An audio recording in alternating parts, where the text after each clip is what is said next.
ధర్మో రక్షిత రక్షితః. ధర్మాన్ని నువ్వు కాపాడితే ఆ ధర్మమే నిన్ను కాపాడుతుంది. చేసిన సహాయాన్ని ఎప్పటికీ మర్చిపోకూడదు. మూగజీవాలకు ఆహారం పెట్టడం అనేది చాలా అంటే చాలా మంచి విషయము. ఇప్పుడు మీరు ఇక్కడ చూస్తున్నారు, కార్ల అనేది కోతలకి, వన్యప్రాణులకి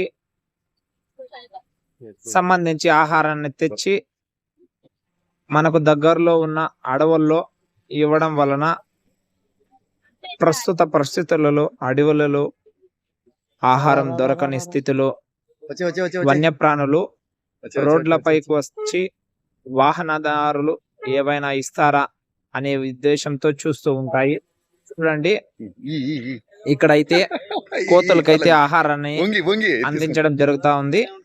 ఒక్కొక్కసారి ఒక్కొక్క రకమైన ఆహారం, అంటిపండులు, దోసకాయలు, నీళ్లు, ఇలా వివిధ రకాలైన ఫ్రూట్స్ మీకు దగ్గరలో ఏది ఉంటే అది వెళ్ళి అడవి దగ్గరలో ఉన్న వాళ్ళు, ఆ దారిలో వెళ్ళే వాళ్ళు ముందుగా తీసుకొని వెళ్ళి ఆ యొక్క మూగ జీవాలకు ఆహారాన్ని అందించినట్లయితే ఆ దేవదేవుడైనటువంటి పరమేశ్వర స్వామి వారి అనుగ్రహం మీకు, మీ కుటుంబ సభ్యులకు కలుగుతుంది. సర్వే జన సుఖినో భవంతు అని మన సనాతన ధర్మంలో చెప్పారుగా. అందరూ బాగుండాలి, అందులో మనం ఉండాలి. సకల చరాచర జీవరాశులకు కలిసి దైవం ఒక్కరే.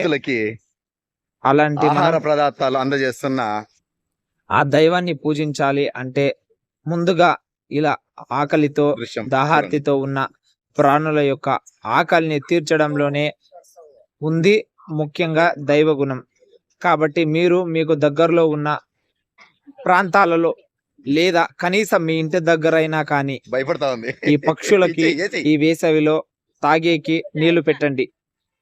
ఇలాంటి మరెన్నో వీడియోలకు like, share, subscribe. Nagendra Gajula. Thank you.